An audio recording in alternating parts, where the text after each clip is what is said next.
looking at the politically and otherwise, how the Zamfara State contributed immensely in the victory of the President Bola Ahmed Tinubu in the 2023 general election, and the promise so far we made to the people during the campaign, not only Zamfara State.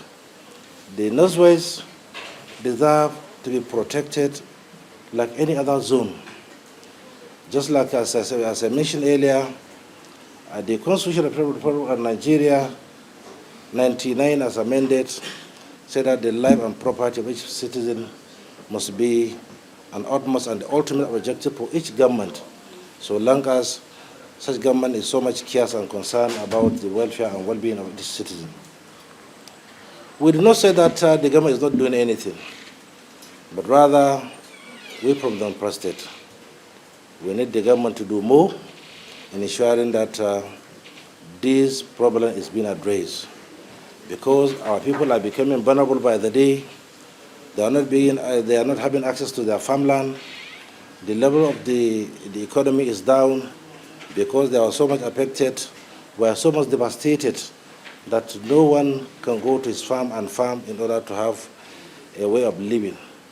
Completely, the livelihood of the people of the Zamfara State is upset, and then anybody that went to Zamfara, he knows that the people of this are only moving around, not because of they know where they are going to, but simply because they just must move.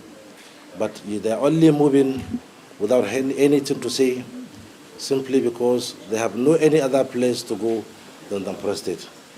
Many IDPs in Zamfara State were not even recognized, both by the federal or the state government. So this is becoming is challenge, and we as leaders will look at it, because any intervention, any support that any stakeholder or any representative that he can render to the people, left to me and to anybody who is so much concerned about the situation, is just a peanut. The only thing that you can have to attest and to attain to your way of living and way of life is for you to be able to go around, do your business activities as you used to. Whether you're a farmer, you are a businessman, whatever you are doing. There was a time for you to travel between Puntua to Zamfara.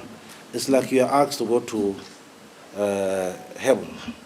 So what I'm saying is, this thing is an issue that we look at it critically, and we're trying to give it a holistic approach, looking at the fact that, as I mentioned earlier, it is our responsibility collectively and otherwise. The mandate for the president is mandate for all Nigerians. That mandate must be translated to having security, to having unity, tranquility, peace in the country. As I said, I so much believe, as a former national chairman of the Committee on National Security and Intelligence, maybe most of the information reaching his door are more misleading. And that is why it is there in the global practice that formal information are always refined information, does not address the need of the common man. So, but this is medium that any of us can communicate, and he can get the actual happenings, and he can talk to one another. Because the issue of insecurity in Nigeria, more particularly in the northern part of Nigeria, is an issue that all of us, wherever you came from, irrespective of religious differences or tribal differences, is something that we need to be talking to each other to have a consensus on how to address these issues. Because this issue, if we fail to address them, it will not only consume the Zamfara State people or Northwest, it will consume the whole of the country. Look at our economy today. We're always making a lot of noise that the government is not doing anything. But you cannot address an informal economy without having security and stability in the country. If you look at the GDP today, the GDP is being affected massively because the agricultural production in most of the areas that are agrarian community, they don't have access to agriculture today.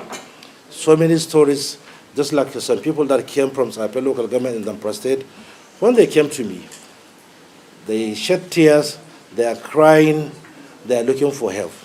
We talk, we discuss, we engage them, And then part of the most heartening story that I had in this year is for them to tell me that there is a day a boy is an epileptic person, and that boy, he fell down due to his own condition. Luckily enough, there is one of the bandits is there. When the boy fell down, then after he was recovered from his epileptic shock, then the so-called bandit said to the family they should bring that boy, he must kill him, why he fell down before him. Epileptic person. Look at how naive these people are. Then before they bring out the boy, somebody coming from the market, in front of the house, then the bandit shoot him. Another person coming out from that house, then he shoot him again. He said that if you refuse to bring that person who fell down in my presence due to his epilepsy, then I will continue to kill the whole family one by one. Then the father asked the boy, please, save us. Come, let me take you to him. They will kill you. He said that, okay, daddy, I will do as you said. Then he followed the daddy. Then the man shoot him. Look at how this is. And nobody said anything.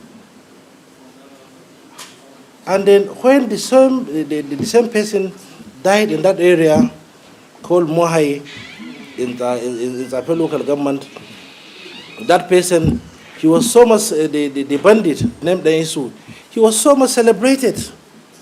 If you see his graveyard, how they did it, so fascinated. And then up to today, there was no, even a micro operation doesn't take place in that area, just to address that issue. So for me, I don't know whether it's a tyranny, I don't know what is going on, but the way our people are living under we're being hostage for a very long time.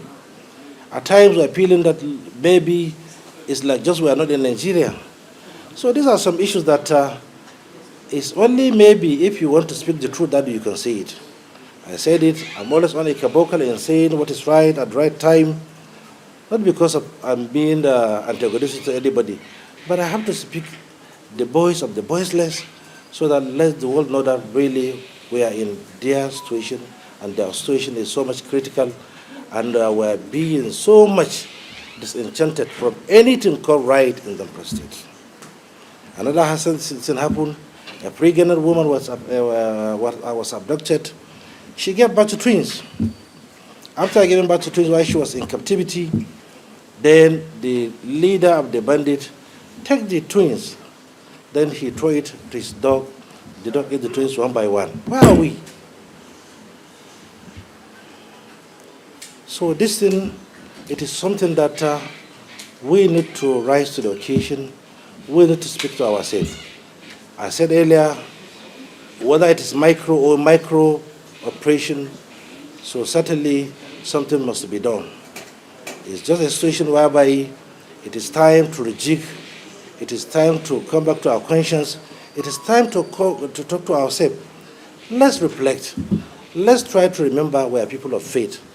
Let's try to do something that anybody will look at this issue without having maybe a political thought to it. But let's have a humanity in whatever we are doing so that this issue can be addressed squarely.